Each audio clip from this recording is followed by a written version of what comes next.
Hello everyone, আসসালামু আলাইকুম। আশা করি সবাই অনেক ভালো আছেন। অনেক দিন পর একটা লং ভিডিও নিয়ে আসলাম। আশা করি সবাই শেষ পর্যন্ত দেখবেন।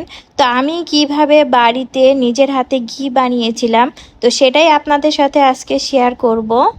আপনারা অনেকে হয়তো বা জানেন বা দেখেছেন যে আমি গ্রাম থেকে অনেক পরিমাণে দুধ নিয়ে আসি। তো সেই দুধেরই সর একটু একটু করে গুছিয়ে রেখে আমি এইভাবে ঘি তুলি।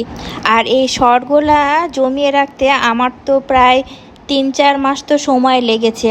আসলে একদিনে তো আর ঘি তোলা সম্ভব হয় না। আমি একবারে একটু বেশি পরিমাণ ঘি ওঠাবো বলে এতদিন টাইম ধরে আমি সরগুলো গুছিয়ে রাখি। আর বাজারে যে ঘিয়ের দাম বাবা, তাই চেষ্টা করি বাড়িতে সর গুছিয়ে নিজেই ঘি তৈরি করতে। আর আমরা বেশিরভাগ খাবারে ঘি দিতে পছন্দ করি। ঘিটা যেন আমার পার্সোনালি খুবই পছন্দ। তো এই যে দেখেন, আমি ঘি একদম এইভাবে ফাটিয়ে নিচ্ছিলাম। এইভাবে আসলে ঘি বানাতে হয়। আমি এর আগেও অনেক কয়বার বানিয়েছি। আমি এগুলো সবই আমার মায়ের কাছ থেকে শিখিয়েছি ঘি বানানো। তো আমি ঘিয়ের একদম ফাইনালি লাস্ট পর্যায়ে চলে আসছি। আমার সর থেকে মাখনটা একদম উঠে আসছে। এখন আমি এগুলো ঠান্ডা পানি দিয়ে একটু চেক করে নেব। এই পানির ভিতরে একটু দিয়ে দেখি, ভাসছে। তার মানে এবার এই পানিগুলা সব এর ভিতরে। আপনারা তো দেখলেন, ফার্স্টে আমি অল্প পরিমাণ মাখন নিয়ে ঠান্ডা পানিতে দিলাম, যে মাখনটা পানিতে উপরে ভেসে উঠছে।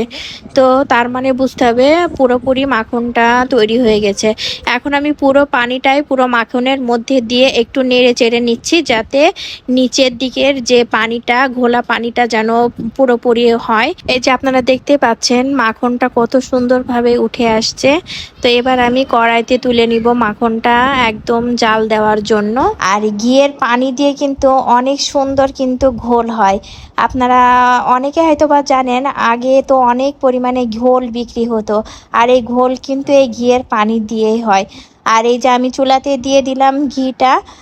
আর এখন অপেক্ষার পালা যে কতটুকু পরিমাণ ঘি উঠবে। তো এই যে আমি এখন জাল দিতে শুরু করেছি।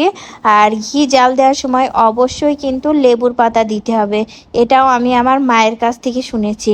লেবুর পাতা দিলে ঘিয়ের ঘ্রাণটা বেশ ভালো হয়। আর তো এই যে অনেকটা পরিমাণ মনে হচ্ছে যেন এবার আমি ঘি পাবো। আর ঘি জাল দেওয়ার সময় আমার মনটাও খুব খুশি, কারণ আমি খুবই পছন্দ করি ঘি। আর আমার পুরা বাড়ি একদম মম করছে। তো আজকের ভিডিওটা এই পর্যন্ত। সবাই ভালো থাকবেন।